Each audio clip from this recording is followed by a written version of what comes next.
राधे राधे मेरे प्यारे भाइयों, बहनों, माताओं व बंधुओं। आज मैं आपके लिए लेकर आई हूँ स्कंद महापुराण की कथा। बंधुओं, जिसे सुनने मात्र से आप पर श्री हरि विष्णु की कृपा बरसने लगेगी। बंधुओं, यदि आपने हमारे चैनल को अब तक सब्सक्राइब नहीं किया तो जरूर करें और बेल आइकन दबाना ना भूलें, ताकि आपको हमारी आने वाली सभी वीडियोस की जानकारी सबसे पहले हो सके। बंधुओं, कथा को जब भी सुने पूरी सुने। सुनने के बाद कमेंट बॉक्स में जय विष्णु भगवान जरूर लिखें। बोलो श्री विष्णु भगवान की जय। श्री भगवान कहते हैं, तदंतर नैवेद्य का भोग लग जाने पर कपूर वासित जल से मुझे आचमन कराएं, पान दें और हाथ धोने के लिए चंदन अर्पण करें। फिर पुष्पांजलि देकर भक्ति पूर्वक कपूर से आरती करें।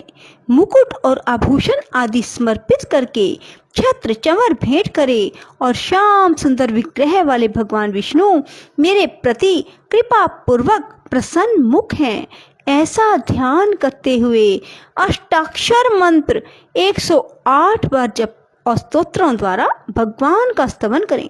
विद्वान पुरुष चलते हंसते अगल बगल में देखते हुए पैर से पैर को दबाकर हाथ को मस्तक पर रखकर खड़े होकर और व्यग्रचित होकर मेरे मंत्र का जप ना करें। जप के समय तथा व्रत, होम और पूजन आदि में दूसरों से वार्तालाप ना करें। जप का फल तीर्थ आदि में सहस्त्र गुना और मेरे समीप अनंत गुना होता है। इस प्रकार अगहन के महीने में मेरी पूजा करके जो प्रदक्षिणा करता है वह पग पग पर 7 द्वीपों वाली पृथ्वी की परिक्रमा का पुण्य फल पाता है।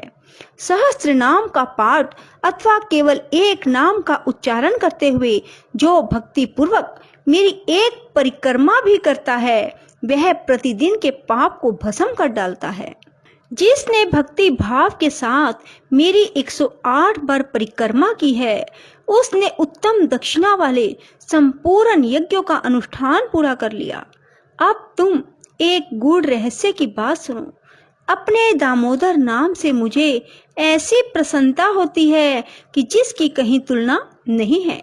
गोकुल में जब मैंने दही का मटका फोड़ डाला तब मैया यशोदा ने मेरी कमर में रस्सी लपेटकर मुझे खूब कसकर ओखली में बांध दिया। तभी से मेरा दामोदर नाम प्रसिद्ध हुआ। जो प्रतिदिन एकाग्रचित हो सूर्योदय काल में पवित्रता पूर्वक दामोदराय नमः इस मंत्र का 3000 जप करता है और 3.5 लाख जप पूरा होने पर इसका उद्यापन करता है, जप के दशांश का हवन तर्पण और ब्राह्मण भोजन कराता है, इस प्रकार भक्ति पूर्वक इस अनुष्ठान को पूरा करता है, उसे मैं मनोवांछित वस्तु देता हूँ।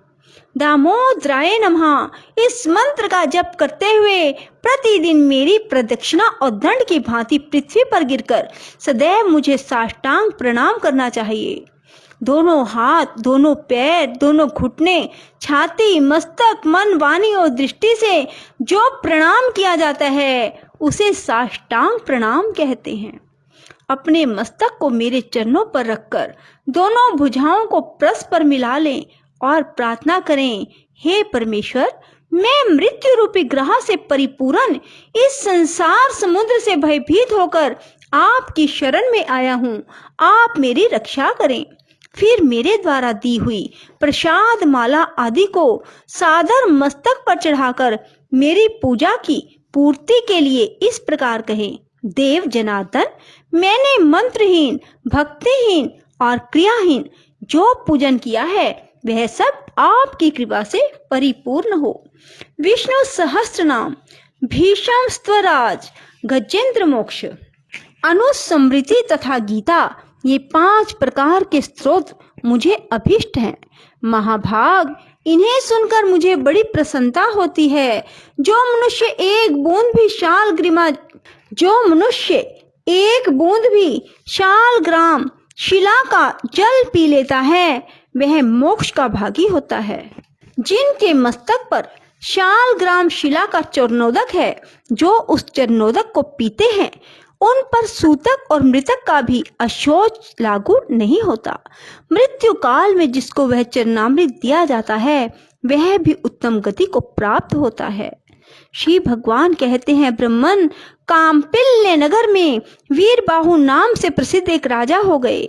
वे सत्यवादी, क्रोध पर विजय पाने वाले ब्रह्मज्ञानी तथा मेरे भगत थे। उनका स्वभाव बड़ा दयालु था। वे वैष्णवों के भगत थे और मेरी कथा सुनने में सदा रुचि रखते थे। दानी, विद्वान, क्षमाशील, पराक्रमी, जितेंद्रिय तथा अपने ही स्त्री से स्नेह रखने वाले थे।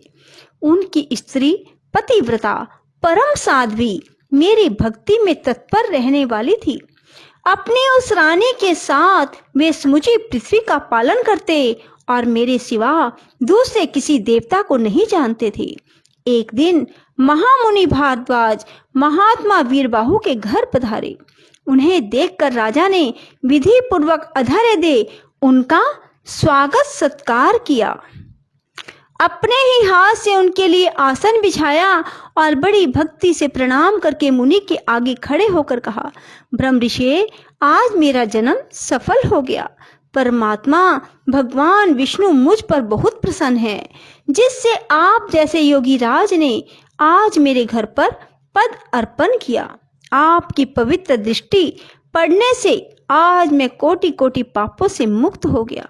भारद्वाज बोले, महाभाग, तुम भगवान विष्णु के भगत हो। उत्तम प्रजाओं से युक्त वह धरती धन्य है जिसकी तुम रक्षा करते हो। जहाँ का राजा भगवान विष्णु का भगत ना हो उस राज्य में निवास नहीं करना चाहिए। जंगल और तीर्थ में निवास करना अच्छा है, परंतु वैष्णवहीन राज्य में रहना कदापि श्रेष्ठकर नहीं। जहाँ भगवत भगत राजा इस पृथ्वी का शासन करता है उस पाप शून्य राज्य को बैकुंठ मानना चाहिए। जैसे मंत्रहीन आहुति, मरे हुए बछड़े वाली गाय का दूध, दशमी विधा एकादशी, लंबे लंबे केश रखने वाली विधवा, स्नान के बिना व्रत, ये सब श्रेष्ठ नहीं माने जाते। उसी प्रकार बिना वैष्णव का राज्य भी अच्छा नहीं है। राजन, मैंने जो तुम्हारी ओर देखा है उससे मेरी दृष्टि सफल हो गई। जो तुम्हारे साथ वार्तालाप करती है वह मेरी वाणी भी आज सफल हो गई। तुम भगवान विष्णु के भजन में तत्पर रहने वाले परम पवित्र राजा हो। मैंने तुम्हारा दर्शन कर लिया। तुम्हारा कल्याण हो, तुम सुखी रहो। अब मैं जाऊंगा। इसी समय महारानी कांतिमती ने भी आकर मुनि श्रेष्ठ भारद्वाज को प्रणाम किया। तब मुनि ने उन्हें आशीर्वाद देते हुए कहा, सुंदरी, तुम सौभाग्यवती और पतिव्रता रहो। शुभे, भगवान विष्णु में तुम्हारी अविचल भक्ति हो। तत्पश्चात राजा ने पूछा, मुनि श्रेष्ठ, मैंने पूर्व जन्म में कौन सा पुण्य किया जिससे मुझे अकंटक राज्य, गुणवान पुत्र, मुझ में मन लगाए रहने वाली परम सुंदरी एवं भगवत भगत पत्नी की प्राप्ति हुई? मुने में कौन था? मेरी स्त्री कौन थी? भारद्वाज ने कहा, राजन, तुम पूर्व जन्म में जीव हिंसा प्रायण शूद्र थे, नास्तिक, दुराचारी, पर स्त्री गामी, कृतघ्न, उद्दंड और सदाचार शून्य थे। परंतु तुम्हारी जो यह स्त्री है यह पूर्व जन्म में तुम्हारी ही पत्नी थी। इसके लिए मन, वाणी और क्रिया द्वारा सेवन करने योग्य तुम्हारे सिवा दूसरा कोई नहीं था। यह पतिव्रता नारी निरंतर तुम्हारी ही सेवा में रहती थी। तुम पाप कर्मी थे, इसलिए मित्रों ने तुम्हारा साथ छोड़ा, भाई बंधुओं ने तुम्हें त्याग दिया। तुम्हारे पूर्वजों ने जो धन संचित कर रखा था वह सब नष्ट हो गया। धन नष्ट हो जाने पर भी तुम्हें भोग की अभिलाषा ज्यों की त्यों बनी रही। पूर्व कर्मों के परिणाम से तुम्हारी खेती भी चौपट हो गई। उस दशा में सब ने तुम्हें छोड़ दिया, परंतु इस साध्वी स्त्री ने प्रतिदिन क्षीण काय होती हुई भी तुम्हें नहीं छोड़ा। सब ओर से विफल मनोरथ होकर तुम निर्जन वन में चले गए और वहां अनेक प्रकार के जीवों को मारकर अपना पोषण करने लगे। इस प्रकार रहते हुए तुम्हें बहुत वर्ष बीत गए। एक दिन की बात है, एक महामुनि राह भूलकर उधर आ निकले। वे श्रेष्ठ ब्राह्मण थे और उनका नाम देव शर्मा था। उन्हें दिशा का भी ज्ञान नहीं रहा। वे भूख और प्यास से अत्यंत पीड़ित होकर दोपहर के समय वन में गिर पड़े। उस दुख से पीड़ित ब्राह्मण को देखकर तुम्हारे मन में दया आ गई। वे बूढ़े थे और तुमसे अपरिचित भी थे, तो भी तुमने उसका हाथ पकड़कर उठाया और कहा, ब्रह्मऋषि, तुम कृपा करके मेरे आश्रम पर चलो। वहां जल से भरा हुआ सरोवर है जो कमलों के समुदाय से सदा सुशोभित रहता है।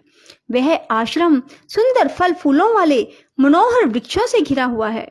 वहां ठंडे जल में स्नान करके नित्य कर्म करो, उसके बाद फल खाओ और शीतल जल पियो।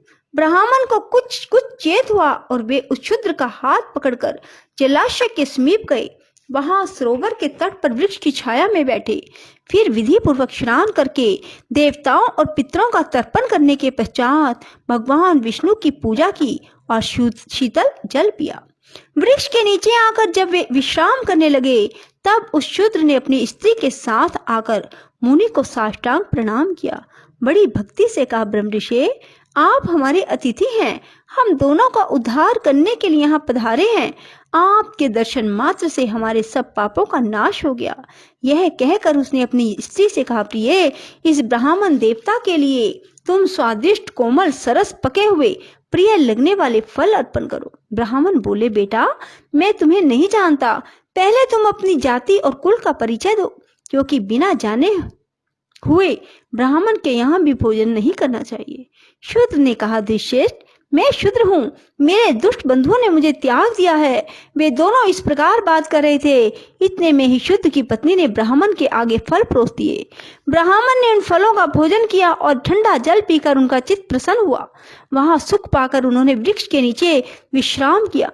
शूद्र ने भी घर में जाकर अपनी पत्नी के साथ भोजन किया और फिर ब्राह्मण के समीप आकर कहा, मुनिश्रेष्ठ, आप कहाँ से इस निर्जन वन में आए हैं?